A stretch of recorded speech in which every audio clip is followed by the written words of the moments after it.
Council received the 24-hour notice at 2:04, so I wanted to make sure that we did a Brown Act for sure, even though it was posted earlier than that. So if you'll join and salute to our nation's flag. Ready? Begin. I pledge allegiance to the flag of the United States of America and to the republic for which it stands, one nation, under God, indivisible, with liberty and justice for all. All right, special meeting roll call and declaration of conflicts of interest, should there be any. Councilmember Abram. Here and none. Councilmember Pixel. Here and none. Councilmember Phillips. Hearing none. Mayor Bublak. Here and none. All right, there's 4 of us. We've got a quorum. Approval of agenda as posted or amended. So moved? We have a motion and a second. Call the roll, please. Councilmember Abram. Yes. Councilmember Pixel. Yes. Councilmember Phillips. Yes. Mayor Bublak. Yes, passes on a 4-0. Okay, public participation for a special meeting is, at a special meeting is for the public to directly address the city council concerning any item that has been described in the notice for the special meeting. And you'll be allowed the 3 minutes. So with that, you could wait for the action item or you could do it now. Anyone wishing to speak now on one of the 2 items? Okay, we'll close public comment. Action item 6A is awarding the bid and approving the agreement with New Century Construction and Consulting, Inc. And who's in charge of this one? That's you. Congratulations. Let's do it, Ms. Figueroa. Good afternoon, Madam Mayor and members of council. The item before you is to award the bid and approve an agreement with Century Construction and Consulting, Inc. in the amount of $36,390 with a 15% contingency amount of $5,458 for a total project cost of $41,848. The city of Turlock currently owns 5 residential properties that were purchased with the intent to rehabilitate the properties and either transfer to a nonprofit to provide affordable rental housing or to sell the first-time home buyers that were income eligible. Currently, we have one of the properties. We had 3 that went out to bid. One is completed. One has very minor things to complete, should be completed within a week. And we have the third one should be completed within, I would say, 3 to 4 weeks. One of the properties does not require any maintenance. However, we have one that requires necessary maintenance. On September 22nd, the Housing Division staff distributed a bid invitation for the property located at 591 Birchwood via email to all contractors on the pre-approved contractors list. September 29th, a walkthrough was done with the project of the property with our rehab specialists with interested contractors, during which the contractors asked questions and or provided a scope of work. The bid deadline of October 6th, 3 bids were received. Staff reviewed the bids and presented a recommendation to council on October 14th to award the bid to the lowest reasonable bidder. It has since been determined that the lowest bidder does not possess the required registration with the California Department of Industrial Relations, or DIR, and is therefore ineligible for the reward. The previous awarded contract has been terminated. Staff recommends awarding the contract to the next lowest bidder, which is New Century Construction and Consulting, Inc., with a bid amount of $36,390. This project is anticipated to be completed within 21 days of signing the contract. That completes my presentation, and I'm available for questions. Question? Yeah, just because there was some question from members of the public Absolutely. that why are we all gathered here for this special meeting to talk about this? And this property is tenant occupied currently, right? That is correct. So in order for us, the city, to not be displacing people for extra amount of time, we don't meet as a council again for almost another month. That is why, and this only just recently came up, right? Yes, this came up Monday. And so, yes, we had already booked because it's during the holiday as well. So we wanted to make sure the tenant this happened before the holiday. They could arrange for, their time. They have children. So, yeah, all of this had been booked. That's correct. Thank you. And you really couldn't get it done between Monday and Tuesday? No, I'm just kidding. Yeah, I tried. Me and the staff tried. We just couldn't. Any other questions? Okay, we'll open it to the public. Anyone wishing to speak on this item? Come on up, Ron. You figured I probably would. Well, I didn't think he just came to say hi. Yeah, well, DIR have sent you guys emails about that before. So, I'm a little curious about how you discovered it, or, I didn't, well, let's see, I checked on them right before I came, and they didn't have, a DI registration. So, did they ever have it before, and then they didn't get renewed or something like that? I'm a little curious about how they passed as a qualified contractor without having this, required registration. And as I brought up to some of you before in emails, I'm concerned about the whole subject of DIR in terms of the contractors actually paying prevailing wage, because I've looked at, which one is it? A&V contractors that did the We Care kitchen, also did the fourplex on wherever it is. Yeah, Lambert Way, thank you. For the work on the We Care stuff, I couldn't find anything, okay, on their reports at all. This came to my mind because a year or so ago, I got, I asked for all the invoices on the We Care kitchen from the county. And I got like 300 pages worth of stuff, okay. When I went through it here, for some reason here lately, I went through it, and I happened to notice tables about wages that they were paying to a couple of their employees, which was like $23 an hour, which I don't think is prevailing wage, okay? So I went research on DIR. I couldn't find any reports for the Lambert Way. I did see that the city did set up the project with DIR, but again, I didn't find any reports. So I'm a little concerned that possibly have had contractors that haven't been paying prevailing wage. And that's something that can come back and bite us in the rear end, because the contractor, from what I've read, the project manager can also be responsible for paying the differential in the wages. So I wanted to speak about that. Thank you. Thank you. Anyone else wishing to speak? Okay, we'll close public comment. Can you speak to some of those items? I phoned a friend. Oh, all right. I didn't know we could do that, but sure. Thank you, Honorable Mayor and council members. I'll assist to help with a little bit of these questions. So required info prior to award. Within the contracts, the contractor is prior to conditions within the contract. One of those items pertains to prevailing wage. The contract itself was actually executed on the 7th and awarded on the 14th. In addition to that, we made a comment during the walkthroughs of these projects that it is a prevailing wage shop. Contractors are required to make sure they are in full compliance. Their general understanding was the DR would be compliant. In this sense, the individual is new to the DR format. The code stipulates that you should have it at the point of the award. The assumption that the general understood is that he'd had to get it at some point prior to working.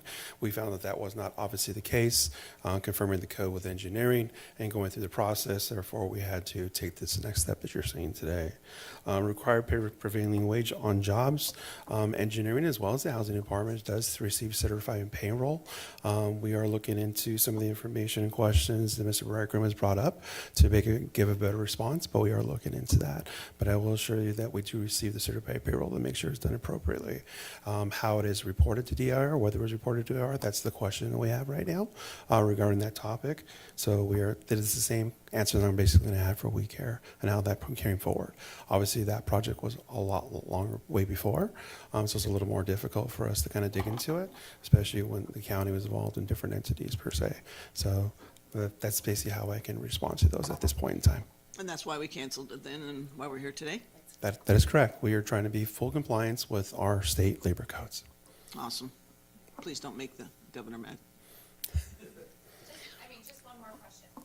Sorry, just one more question, kind of to Mr. Bridegroom's point, like,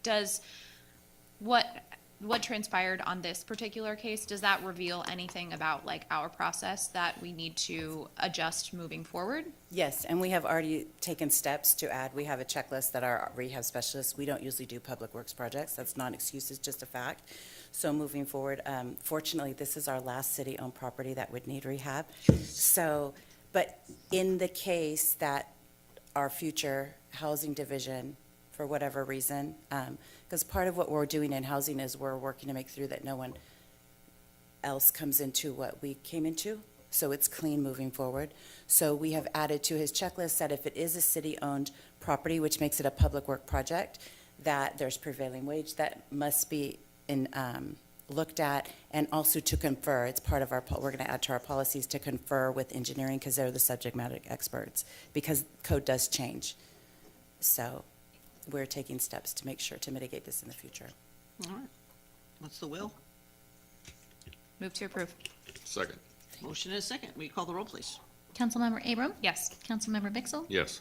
Councilmember Phillips? Yes. Mayor Blueback? Yes, passed on 4-0. Thank you, Ms. Figueroa, and your backup phone call. All right, Money Man, you I up? prefer money, yeah, thank you. Thank you, Honorable Mayor, Councilmember. Quick agenda item today. Looking through our policies and procedures and how we do things and the ordinance, we're noticing some things when it comes to our signing authorities. We came back, it was probably about 2023, where we changed the ordinance overall to change the limits, and there were strict reasons why we did so. A lot of it was around efficiency.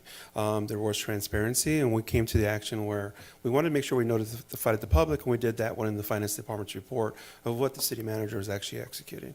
What we're finding is a little bit of lapse in between that gap, because when I pull it out of the system, my staff, we pull and generate that report, but if the contract is not fully inputted and finished, it gives a gap between it. So you may see it a month later, although it was executed a month prior. So to kind of clean this up a little bit, get a little more transparency on what's being signed by the city manager's desk, we're requesting to reduce that dollar amount. It will reduce some of the essence of higher dollar amounts, and so we're able to cap some of that stuff a little better. You still will have that issue, but I mean, that doesn't mean we'll stop the report. We'll just continue to do the report with the understanding that higher dollars, like $100,000, which is a good size value, will be reduced and brought to council to discuss. Any questions? Questions? No? Oh, gotcha. Okay, let's open it to the public. Anyone wishing to speak on this item? Yes, Milt Treewater. What you just described is that you're going to lower the $100,000. That has to be a vote by the council, of course, right?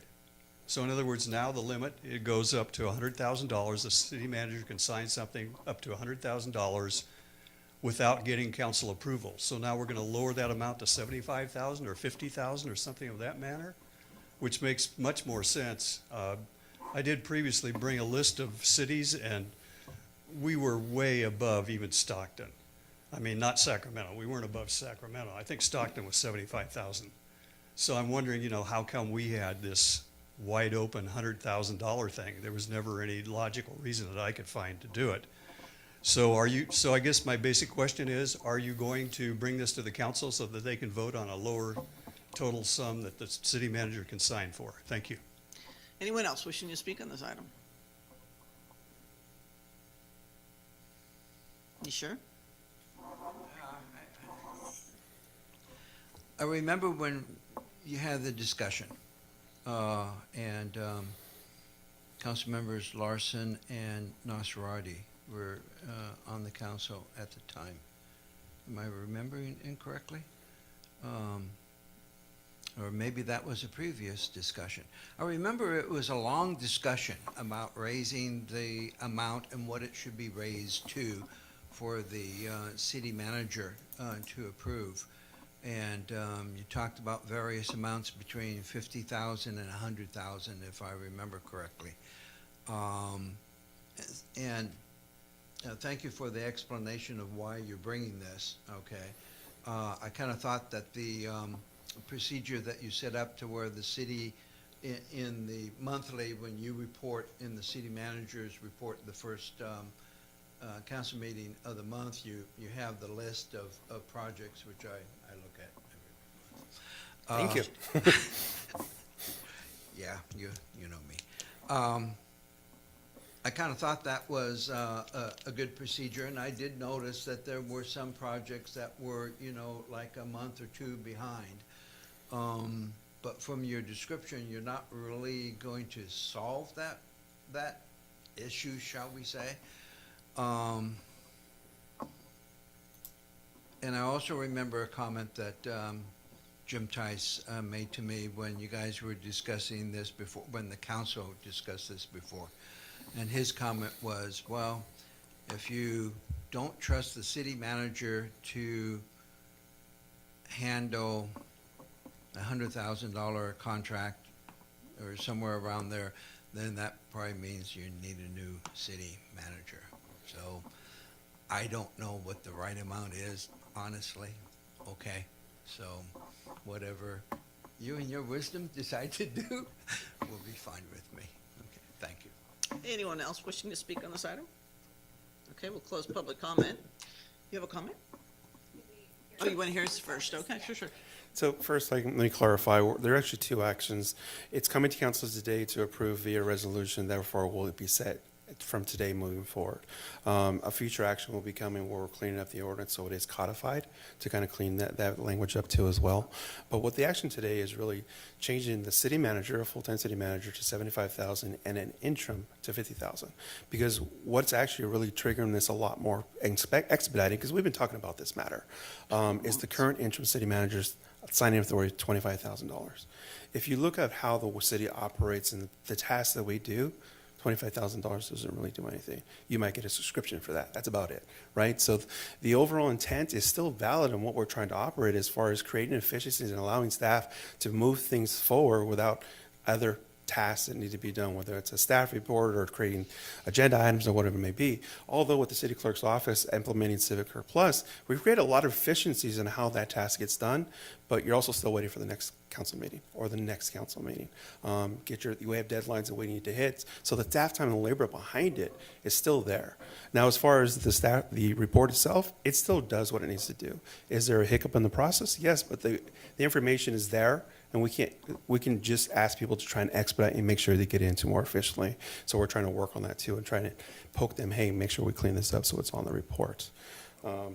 Next thing is solving the problem. I mean, again, this has nothing to do with the full-time city manager. It has to do with how we get that information out there. Obviously, we don't have a full-time city manager, so that's not a question of current activities today. That's about it. I'm not sure I understand the logic of having a different number for the acting city manager versus Yeah. the full-time city manager. I mean, I get back to Jim Tice. If we don't trust them to, I don't know why we need two different numbers. Yeah. To me, it should just be one, whoever's at the helm. Great question. So when you think about what the intent is of an acting or an interim, their overall scope is usually short-term. What you really want to do is when you get your full-time, you don't want an acting or an interim locking into a large contract that when you get the new city manager, they're bound to or have to unravel because maybe they don't agree with it, maybe they want to go in a different direction. So you don't want large things coming forward that may impact the city manager in the current short-term future that may disagree or things of that nature. So that's really the methodology and the rationality between the lower limits. It's kind of a control mechanism too, right? So you have an interim for 1 month and let's say they're pro whatever. Well, let's do all this. I want it all done today. Well, then you come back, you have a city manager, you come in and say, what is all this? What are we doing? That's really the rationality. And thank you, Director Moreno, for that explanation. And I that makes a lot of sense when an interim truly is a short-term kind of position. But like we're currently in a situation where we have an interim for 6 months, on into the future right now. And so I have a little bit of a concern about having this kind of a two-tier sort of thing when the interim is functionally doing everything else that the full-fledged city manager would be doing. And, looking back at our history over the last several years, we've had 2 full-fledged city managers, a handful of acting, an interim, maybe more. So I think, as your staff report speaks to, we're trying to balance transparency and which you're doing, a great job with those reports, but also that administrative efficiency. And I don't think that we're making it harder on ourselves for that administrative efficiency, if we have this two-tier system. So I would like us to, amend this resolution and pick a number and, let that be the number. And I'm open, to suggestions on whether that be 75 across the board, 50 across the board, what have you. I will say this just before you go into discussion. We are bringing procurement manual forward, as I earlier suggested too. This is going to be part of a cleanup of the ordinance. So regardless of the vote today, we really have another conversation that we can have on the 18th meeting too as well, just so we can point that out. But that's a full ordinance, which is That's gonna a full take ordinance, which till takes. next year to take it. Basically, to so be if in you effect. take it on the 18th, you still need the second meeting in December, which we won't have another one. You get 30 days after that, which takes us into Right. January, which is why internally was like, let's just do it by resolution. We can clean up the ordinance and move forward and not have this float into the next calendar year.